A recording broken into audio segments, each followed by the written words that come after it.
ক্রিকেটের বাজার এখন মন্দা। মাঠের ক্রিকেটে বাংলাদেশের দুরবস্থার আরেকটি প্রমাণ তো সবশেষ সিলেট টেস্টেই প্রমাণ হয়ে গেল। মাঠের বাইরেও যে বাংলাদেশের ক্রিকেটের চরম দুঃসময় সেটি পরিষ্কার হয়েছে কিন্তু সিরিজ শুরুর আগেই। কোনো টিভি বাংলাদেশের খেলা, বাংলাদেশ জিম্বাবুয়ের মধ্যকার সিরিজের খেলা দেখাতে আগ্রহ হয়নি। সব মিলে ক্রিকেট এবং ক্রিকেটের সামগ্রিক আবেদন এখন বাংলাদেশের একদম ডাউনের দিকে। অধিনায়ক নাজমুল হোসেন শান্ত কিন্তু অকপটেই স্বীকার করেছেন যে পারফরমেন্স ভালো হলেই কেবল বাংলাদেশের ব্র্যান্ড ভ্যালু আবার ঊর্ধ্বমুখী হবে। এমনিতে জিম্বাবুয়ের বিপক্ষে বাংলাদেশের যে কোনো সিরিজে কিন্তু লস প্রজেক্টে বরাবরই এই সিরিজে আর্থিক লাভবান খুব কমই হয়। অর্থাৎ সেই একই সাথে কিন্তু বিশেষ করে সেটি যদি হয় টেস্ট ক্রিকেট তাহলে তো অপেক্ষায় রাখে না। তারপরেও সব সিরিজ থেকেই আর্থিক প্রাপ্তি একরকম থাকে না সব দেশের জন্য, সব দলের জন্যই। সব মিলে কিন্তু তবুও বাস্তবতা, বাংলাদেশের ক্রিকেটের পারফরমেন্স বাস্তবতা কিন্তু চোখে আঙুল দিয়ে বুঝিয়ে দিল বাংলাদেশের ক্রিকেটের দুরবস্থা। জিম্বাবুয়ের বিপক্ষে আগ্রহ যে টিভি সম্প্রচার নিয়ে এটি অনিশ্চয়তা দেখা দেয়। আগেই কোনো টিভি যে এগিয়ে আসেনি খেলা দেখার জন্য, সেটি অবশেষে রাষ্ট্রীয় টিভি বাংলাদেশ টেলিভিশন বিটিভি এগিয়ে আসলে কিন্তু দর্শকদের উপস্থিতি ছিল খুবই সামান্য। এমনকি সিলেটে যখন খেলা হয় 4 দিনের ম্যাচেও কিন্তু দর্শক খরা একদম হাহাকার ছিল পুরো স্টেডিয়াম।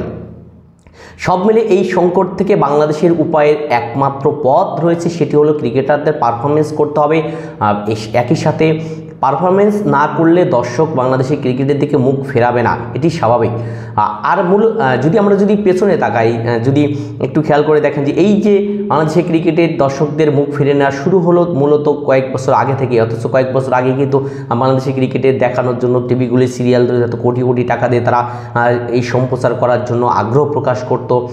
এটি মূলত শুরু হয়েছে 2023 ওয়ানডে বিশ্বকাপের আগ থেকেই। কারণ বিশ্বকাপের আগে তামিমের হঠাৎ অবসর, তামিম বিশ্বকাপের নিয়ে নাটক, চোট নিয়ে নাটক, শেখ হাসিনার সাবেক প্রধানমন্ত্রী শেখ হাসিনার সাথে তামিমের অবসর নিয়ে কামব্যাক করা, সব মিলে সেই সময় সাকিব আল হাসানকে নিয়ে এবং তামিমকে নিয়ে যে দ্বন্দ্ব শুরু হয়, সেই ঘটনার পর থেকে কিন্তু বাংলাদেশের ক্রিকেট দর্শকরা মুখ ফিরিয়ে নেয়। এরপরে বিপিএলে সাকিবকে ভুয়া বলা, একই সাথে বিপিএল থেকে দর্শকরা মুখ ফিরিয়ে নেওয়া, মূলত 23 ওয়ানডে বিশ্বকাপের পর থেকে এই ঘটনা ঘটেছে। তারপর টি20 বিশ্বকাপে বাংলাদেশ ব্যর্থ হয়েছে, লজ্জার ব্যাটিং চরমভাবে ব্যর্থ হয়েছে। সবশেষ আইসিসি চ্যাম্পিয়ন্স ট্রফিতেও কিন্তু বাংলাদেশ যে প্রত্যাশা নিয়ে গিয়েছিল প্রত্যেকটা সিরিজেই কিন্তু, তবে মজার কথা হলো যে এই প্রতিটা সিরিজেই বাংলাদেশ বড় স্বপ্ন নিয়ে যায়, বড় প্রত্যাশা নিয়ে যায়, বড় আশা নিয়ে যায়, কিন্তু ফলাফল শূন্য।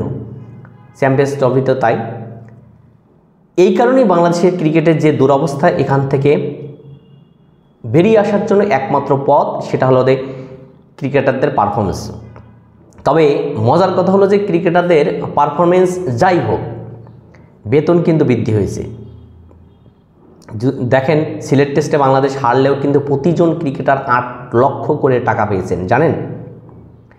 আজ আমরা সেই সব প্রশ্ন বলবো না। তবে বাংলাদেশের ক্রিকেটের যে সবশেষ দুরবস্থা থেকে উত্তোলনের জন্য একটাই পথ, সেটি হচ্ছে যে মাঠের পারফরমেন্স করতে হবে। মাঠের পারফরমেন্স না হলে বাংলাদেশের ক্রিকেট আর মুখ ফেরাবে না, একই সাথে ভালো কিছু করবে না। ভালো তারকা নাই আগের মতো, সেই তারকা থাকতে হবে সাকিব, তামিম, মুশফিক, মাহমুদুল্লাহদের মতো পরিচিত মুখ থাকতে হবে, তারকা থাকতে হবে। তবেই বাংলাদেশের ক্রিকেটে দর্শক আবার ফিরে আসবে, সেই প্রত্যাশা সকলের। ধন্যবাদ।